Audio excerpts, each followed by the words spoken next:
and joining the Fundamentals of a Power-Driven RFI session. This is obviously a great learning opportunity. It is also a component of the SEDC Professional Development Initiative, of which you are all engaged now. It's a 25 to 30 curriculum educational series that we have that is about a 2-year cycle. So thank you so much for being here. More importantly, thank you for what you do to perpetuate and accelerate economic progress and momentum in the American South. It is amazing what this team of economy builders can do in the American South. Just last year, our network developed $200 billion worth of new deals that will create 250,000 new jobs. You hear this all the time, but we account for about 10 trillion of the US economy. That's the equivalent of the world's third largest economy. That is who we are as a network of people. The intellectual capital here is amazing. And that's why we always, as staff, love to get out of the way and let our members lead these conversations. And we really have an incredible session today led by one of our great SEDC partners, Duke Energy, that we are so appreciative for their leadership. So this is the Fundamentals of a Power-Driven RFI session. Your speaker today is the great John Geib, who is the Director of Technical Services on the Economic Development Team and is responsible for driving innovative and technical solutions for expanding industrial customers across the 6 states that Duke Energy serves. So before I turn the stage over to John, a couple of housekeeping notes here.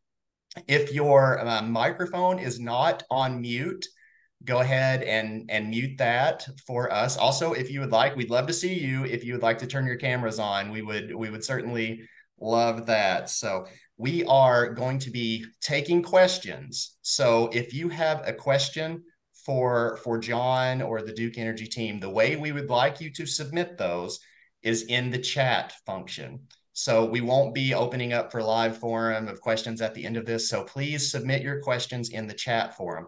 That will allow us to gather everything and will allow us to respond to everything. Now, at the end of John's session, Jacob Hickman of the Duke team is monitoring. He's receiving your questions. So he'll read some of those out so that we can get those out. So please be thinking of questions. A lot of those early on might be answered as we move through the slides. So just be aware of that, but please send us some questions too. So we are also recording this. So this will be live on the SEDC website shortly after. You can also find it on our YouTube page. So with that said, thank you so much, John, Duke team. Thank you to our SEDC members for all that you do. We are so honored to have you as part of our session today and part of our membership family. So I'm happy to get out of the way and turn the stage to John. Thank you, sir.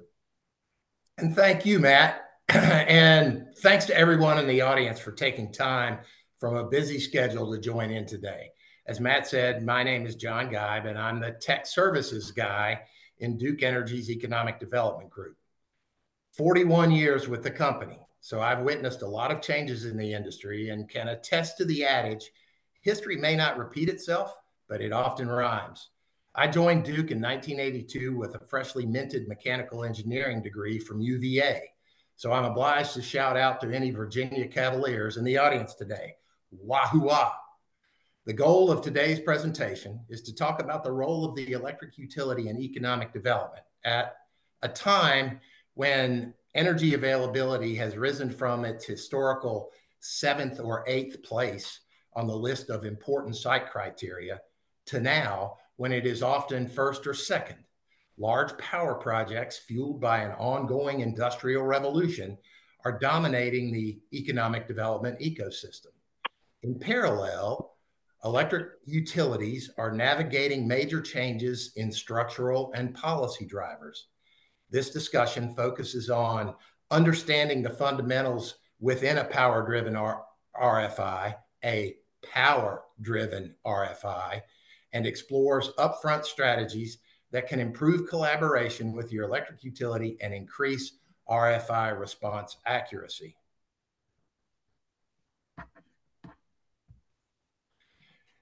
Utility economic development organizations, including Duke's, typically offer some form of the listed services.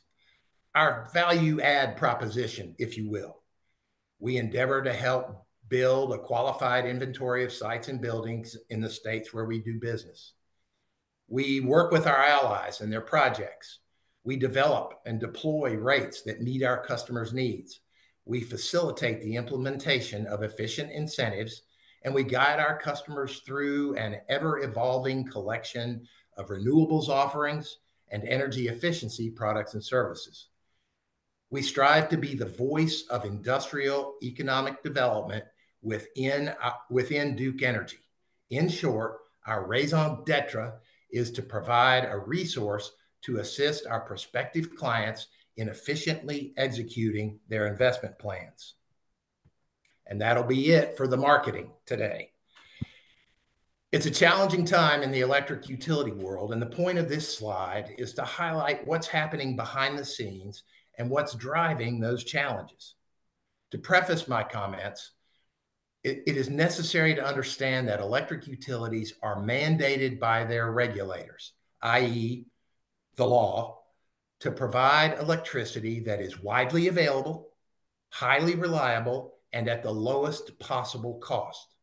All three of these mandates must be met, and I don't think that fact is as widely understood as it probably should be. Said differently, we don't have the luxury of focusing on only one or two of these mandates at the cost of the others. All three must be met. Compounding the challenge, in the last decade or so, a fourth mandate, sustainability, has been embraced. It is the interaction of that fourth mandate with the other three that is driving and will continue to drive many of our current challenges.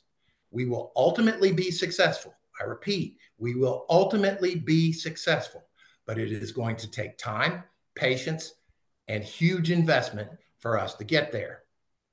The international mandate to adopt more sustainable industry practices means, in particular, to decarbonize our power production. And that's a big one, because there are not currently a lot of decarbonized solutions that are available at scale. To be sure, wind and solar are very viable energy production technologies, but they can suffer from intermittency and reliability issues. Hydrogen and advanced nuclear show promise, but they will take time, research, and money to deploy.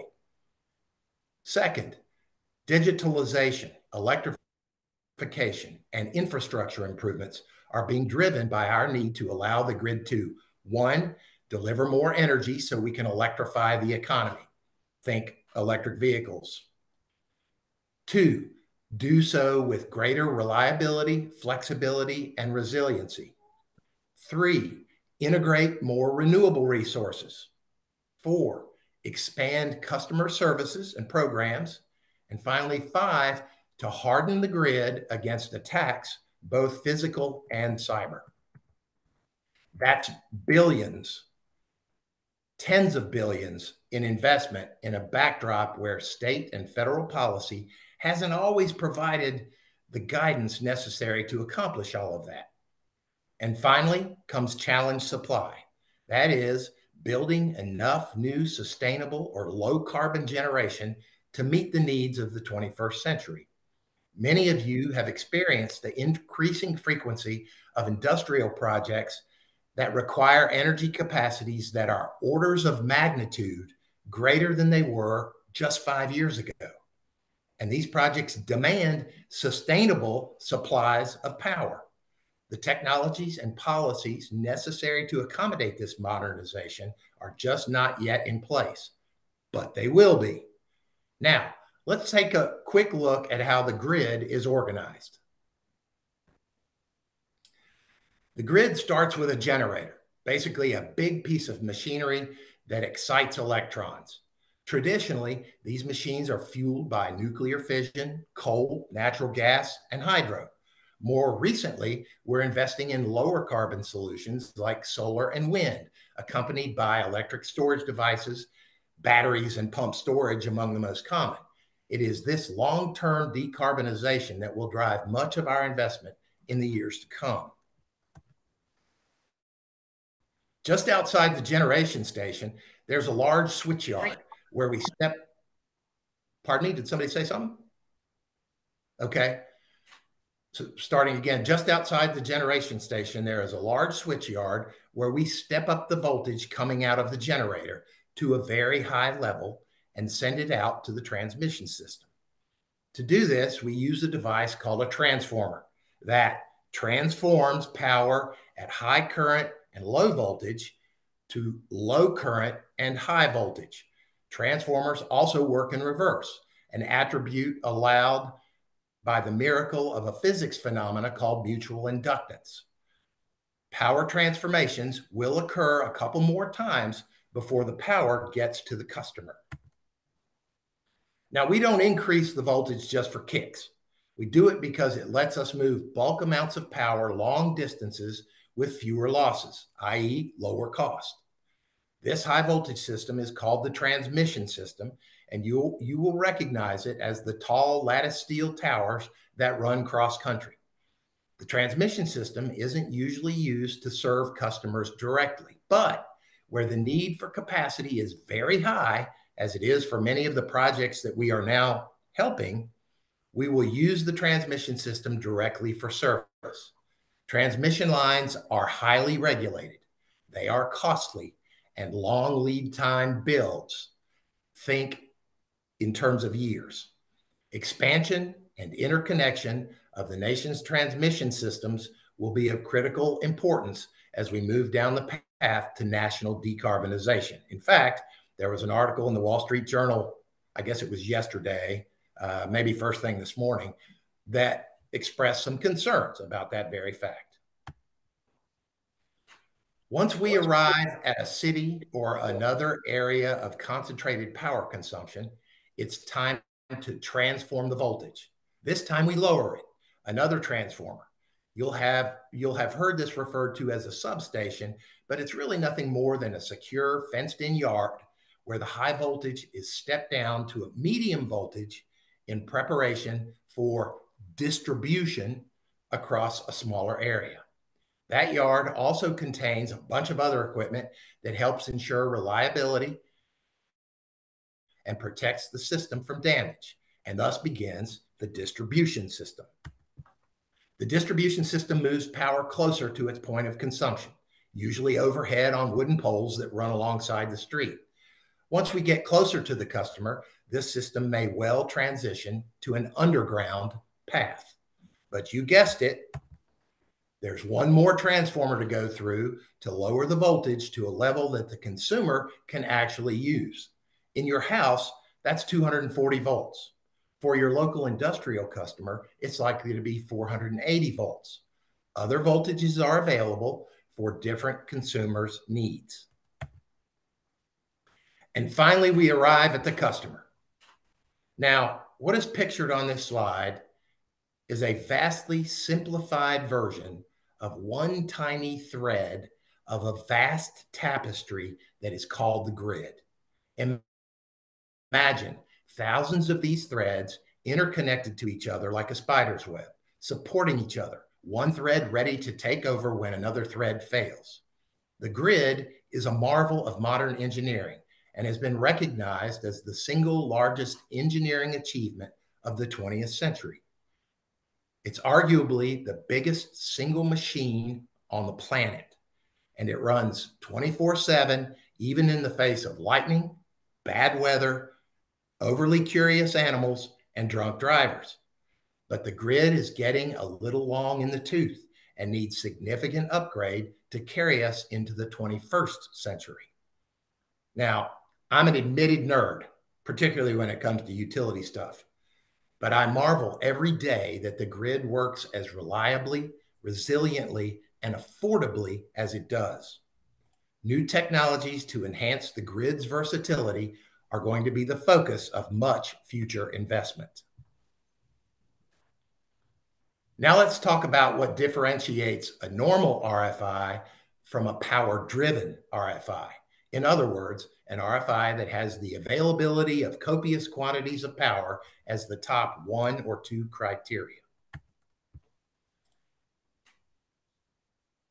Not to be confused with kilowatt hours, which will be discussed shortly, kW or kilowatt is the maximum rate at which the project will require power. It is also variously referred to as capacity, load, or the peak.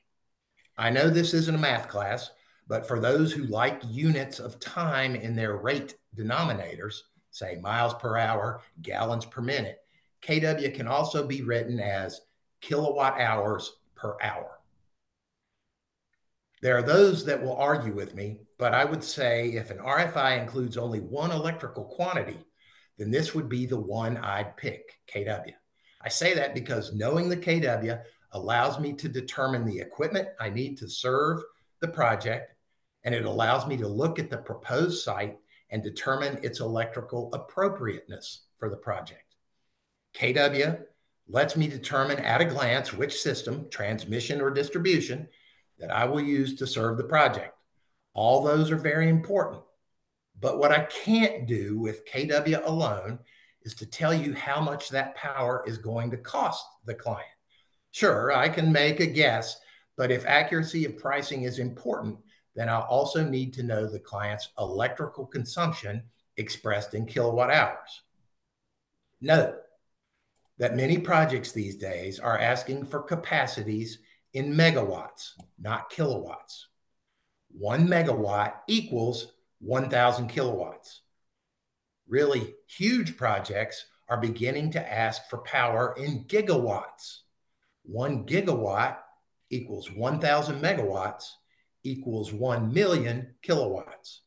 Ironically, most large utility generation stations are capable of generating about a gigawatt. So a customer of that size is likely to drive a utility to have to build a new generator. Since we are just now beginning to receive inquiries like that for the first time in history, most utilities, Duke included, are only just now beginning to think about how to build a rate tariff appropriate for that scale of customer. And it's quite a challenge. One of the key takeaways from this presentation is shown graphically on this slide. Number of sites is on the vertical axis. Megawatts of load is on the horizontal axis. Conceptually, the larger the electrical equipment, the electrical requirement of a client, the fewer sites will be available to readily serve that client. In fact, there is a level, and we are starting to see clients approach that level, where there are no sites available that can allow service in anything remotely resembling a reasonable timeline. I find that a bit sobering. Suspect you do too. The lesson is that projects, particularly the very large ones, who inflate their electrical requirements, will limit their siting options. Think load inflation equals site elimination. Now, I understand why clients are inclined, excuse me just a second, are inclined to inflate their requirements. Maybe they are adding in a safety factor, or maybe they just don't know how much they will need, or maybe they fear that when they need more in the future, it won't be there. So they guess and they submit the highest number they can rationalize. I get it, but I'm arguing that this practice has adverse impacts on the client's project cost and exposes them to future contractual issues. Not to mention the larger societal costs as load inflation stands to force the utility to build more capacity than is needed. And that raises rates for everyone. Though for reasons other than load inflation, that capacity overbuild actually happened to Duke Power in the 1970s. So this ain't our first rodeo. To the extent possible, I'm imploring that this audience understand the impacts of inflated load requests and take measures to have your clients moderate that practice. Now, the next bogey in our study of electrical quantities is the kilowatt hour, or kWh. Kilowatt hours tell us how much energy the client consumes over a period of time. Since most utilities bill by the month, we typically use kilowatt hours per month. But it is absolutely okay for you to give me kilowatt hours per day or kilowatt hours per year, and I'll make the necessary modifications. Most utility tariffs base their bills on a combination of kW and kWh, or in other words, the maximum rate at which the client consumes power and the actual amount of power consumed. We must have both to produce an accurate price quote. There is a third quantity that relates kW and kWh to each other called load factor that we'll talk about momentarily.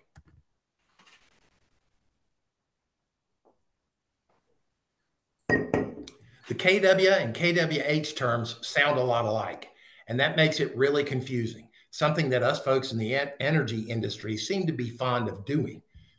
Anybody who has ever read a utility rate sheet will no doubt agree. Painful. This simple equation, the one on this slide, may help you keep them straight.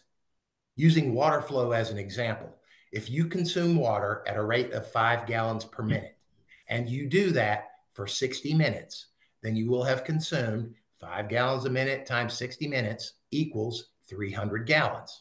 Similarly, if you consume power at a rate of 5 kW and you do that for 1 hour, then you will have consumed 5 kilowatt hours. You're looking at the same equation here, just use a little algebra to move the numbers around.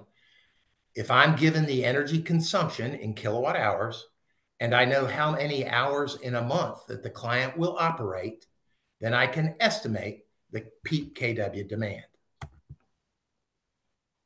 As mentioned earlier, 1,000 kW equals 1 megawatt, and 1,000 megawatts equals 1 gigawatt. And if you haven't seen those units in an RFI recently, you will soon. I can almost guarantee it.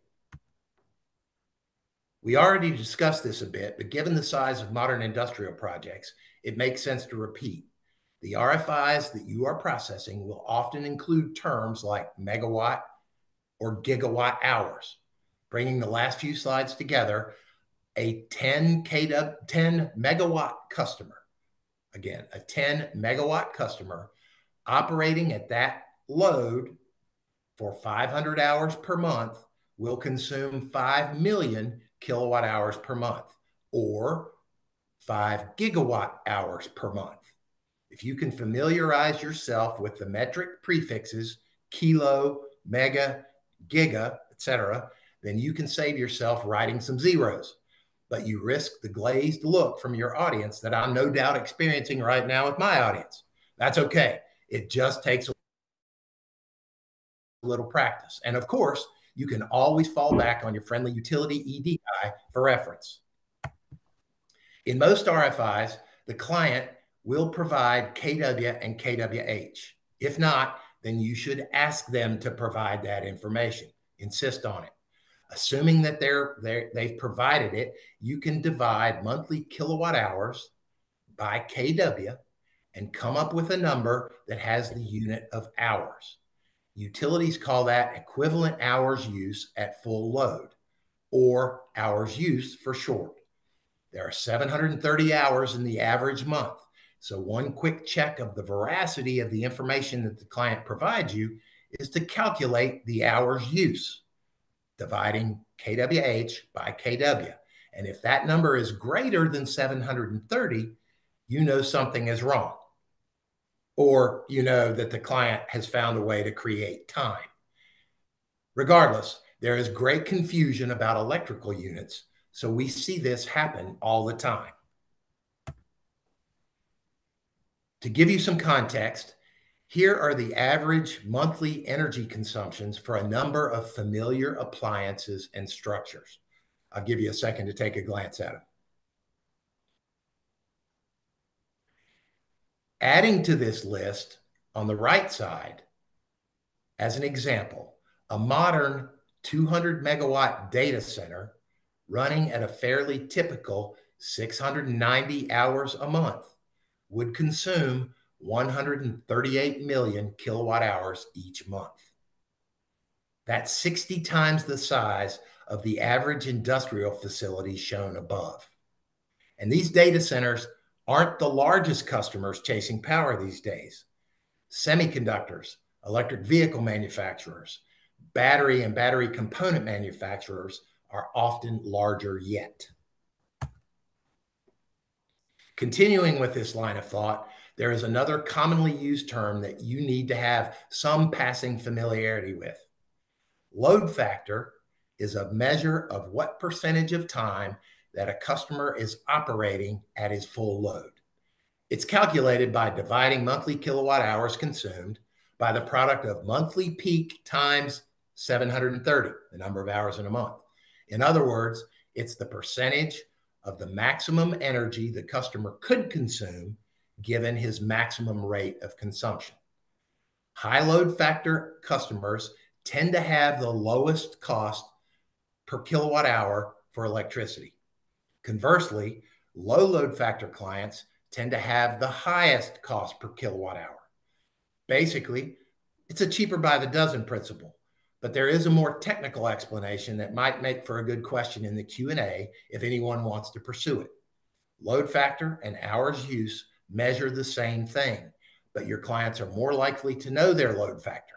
Hours use is a term typically relegated to use in utility circles. Again, load factor and hours use measure the same thing, but load factor is the more common industrial term. Here's a chart that compares the two.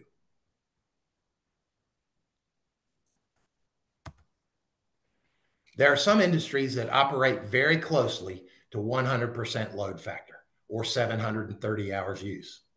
Air liquefaction plants are an example, and some cryptocurrency operations will get pretty high too, but these are comparatively unusual. In the next tier down, you'll find data centers, which usually have load factors in the 90 to 95% range. And in large industrial manufacturing facilities operating on a 7x24 schedule will have load factors in the 70 to 85% range.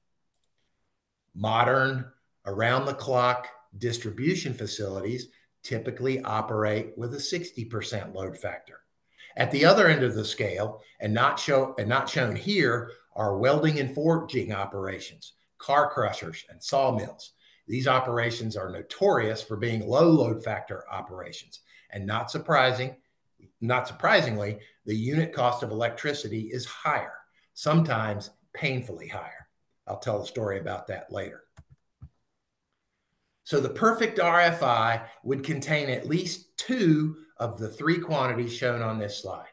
Given any two, your utility ED guy or gal can calculate the third one. And armed with this information, I can tell the client precisely how much electricity is going to cost, roughly how long the project delivery will take, and how closely the site they are investigating will match their needs. But we're not done yet. We've been able to make some valuable conclusions, to be sure, maybe even validate a site of interest, but we are a long ways from the utility beginning its design effort. The perfect power-driven RFI needs some additional contemplation. In other words, there are several other power-related issues that need to be addressed.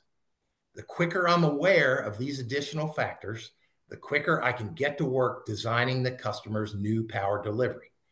Historically, we've had lots of time and lots of meetings before these kinds of details were addressed.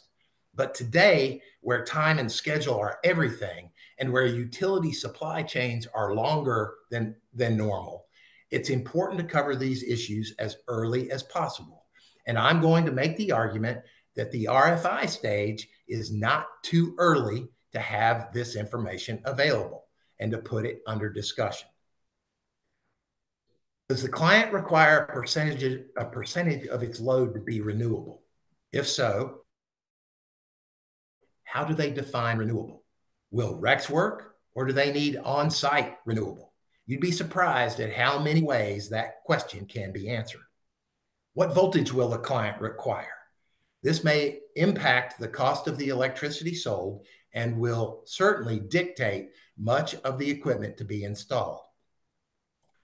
What is the client's power factor? Power factor is a technical term that I won't get into, but it's important.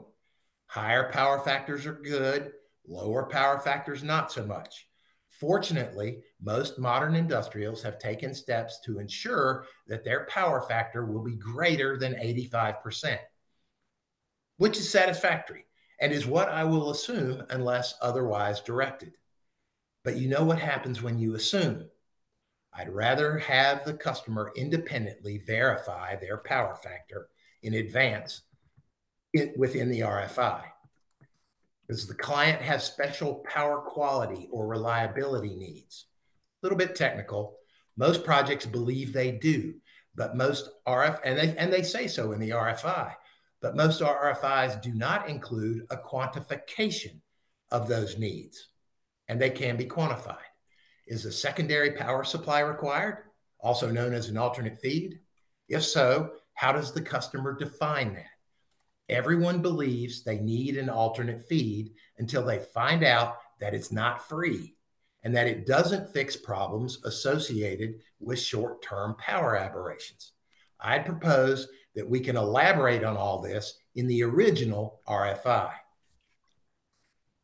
What is the client's ramp-up schedule? I can offer a lot more solutions if I have 5 years to build a service to meet the client's ultimate needs. But if I have only 2 years, that may be a different story. Can the client interrupt his load for a period of time to help alleviate stress on the grid?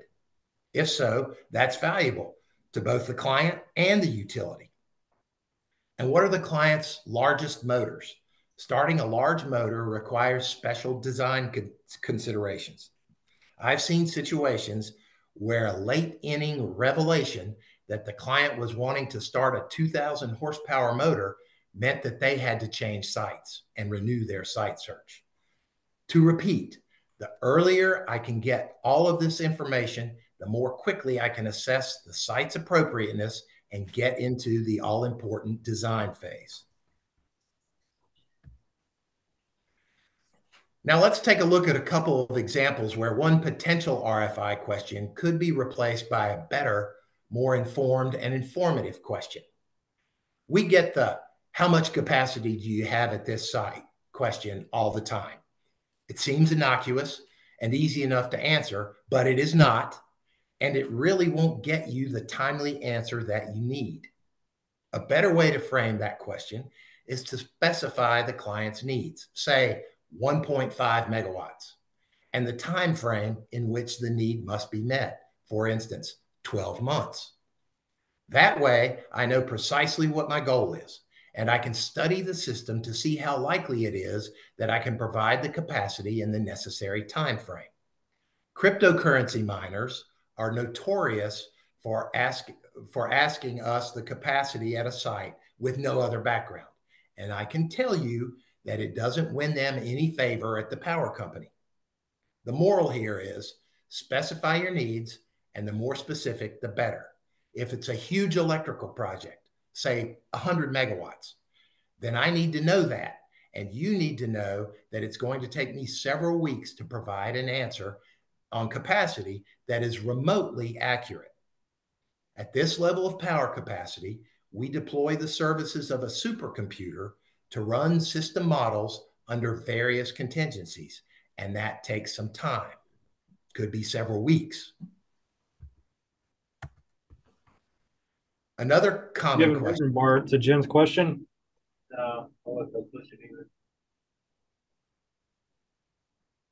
Another common question is how much does electricity cost in your service area? Again, provide as many specifics as you can, and you'll get a much more precise answer. And when it comes to the costs of doing business, most prospects want accurate answers, right? I can promise you that is the case for a business with a $10 million per month power bill, and we have those.